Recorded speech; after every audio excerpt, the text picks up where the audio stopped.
In the world of cars, the method of producing power used to almost entirely revolve around increasing displacement, because with a larger engine would come more power. Now, obviously today, engines aren't really built like that, with a large majority of engines being under 2 liters, many of them being turbocharged. So we no longer really see anything crazy big, with the exception of a handful of different engines. And that kind of got me thinking, what are the biggest engines ever used? What are the biggest engines used in race cars and in road cars? So let's rewind the clock and let's dive into it.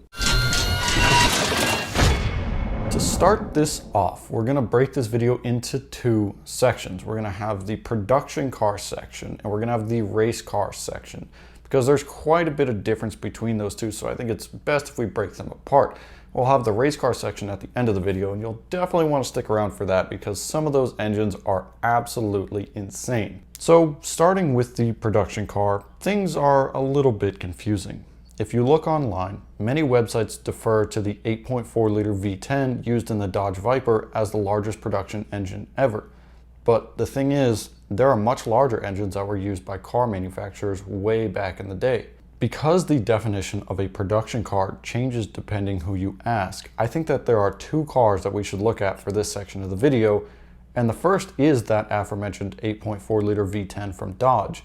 But before we look at that, let's rewind the clock before 1920, where we find the true largest production car engine ever in the Pierce Arrow Model 66. This particular automobile was produced for a fairly short span, lasting from 1910 to 1918. At the heart of the Model 66 is a big-ass 825 cubic inch inline-6 engine. During this time, Pierce Arrow had the Model 38, the Model 48, and so on. The Model 66 in particular is named after the horsepower rating of 66 horsepower, which is the power figure that Pierce Arrow had calculated when the car was new. Since then, it's been found out that the power on this engine is actually closer to 100 to 125 horsepower, which for that time was a pretty insane engineering feat. I think it's also worth noting that upon the initial release, this big inline-6 was actually only 714 cubic inches, and it wasn't until a few years later, after the release, that the displacement was increased to 825 cubic inches. Because this engine is very, very old, it doesn't have any of the modern things that you're used to seeing on an engine. And what I mean by this more specifically is that this motor uses a T-head, meaning the valves are upside down and sit very close to the cylinder. This kind of design has obviously been phased out since then, but it's still cool to see it in this type of application. In 1918, Pierce Arrow made the ultimate version of the Model 66 by upgrading the engine with 4 valves per cylinder rather than the standard 2 valves per cylinder, which also brought in a new upgraded cylinder head. With more power also came the need for more braking, so they also included 4-wheel braking on this upgraded version of the Model 66. In 1918, Pierce Arrow only produced 4 cars with the 4-valve engine, and only one of them is known to have survived as far as we know. Moving on, let's look at the 8.4 liter V10 in the Dodge Viper. As you might already know, the Viper has long been one of the weirder performance cars in the US. Not because it doesn't perform well, because it actually performs really, really well, but because it never really fit in anywhere. Really, its closest direct competitor is the Corvette, which has been a performance staple for decades.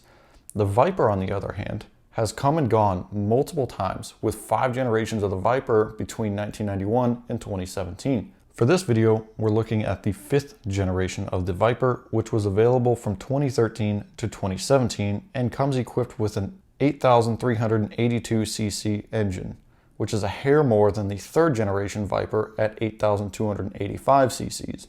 I'd like to now point out that the 4th generation Viper shares the same displacement as the 5th generation Viper, but with a little bit less power. And as far as I can tell, the 4th gen and the 5th gen Viper share almost the exact same engine. So if someone out there knows the exact differences between the 4th gen and the 5th gen Viper engines, please drop a comment down below letting me know. As far as some basic specifications, this is an all aluminum V10 with an overhead valve design, meaning it uses 1 cam in the block with push rods and rocker arms to push the valves. What's particularly interesting is that this engine also features cam-in-cam variable valve timing, which is not something you saw very often for overhead valve engines and is still not something you see very often. Power output is rated at 640 horsepower and 600 pound-feet of torque, but that was later raised to 645 horsepower. That power figure remains the same for all 5th gen Viper models from the base all the way up to the ACR. Alright, enough of the Viper. Sure, it's a cool car, I think it's interesting, I'd like to one day own one, but let's move on to something a little bit more interesting. More specifically, let's look at the Fiat S76, which houses the S76 engine and holds the record as the largest engine ever used in a race car. Fiat developed the S76, which is also known as the S76 Record and the Beast of Turin, as a car with one single purpose, and that was to take the land speed record, which at the time was held by Blitz and Benz. They only built 2 of these cars, and one of them is actually still operable and has been seen at Goodwood Festival of Speed in recent years. Under the hood of the S76 is a ridiculous 28.5 liter inline 4-cylinder engine, pushing out a whopping 290 horsepower at 1400 RPM and 2,000 pound-feet of torque. The engine was later produced in a modified form for use in aircrafts, but for this video, we'll just look at the engine that was used in the S76 car. It uses 4 valves per cylinder, 2 spark plugs per cylinder, and strangely enough, actually has overhead cams, which is not something you very often saw back then. Because of the lack of any real exhaust manifold, this thing shoots out some pretty insane flames when it's running. Although from old photos, it appears to have used an exhaust system at least part of the time, which is probably a good thing, because shooting out massive flames just a few feet away from your open cockpit sounds a little bit dangerous. The last car I want to look at is a little bit weird in the sense that it doesn't quite fit into any category, because it's not a production car and it's not really a race car. Rather, it's more of just a crazy experimental car.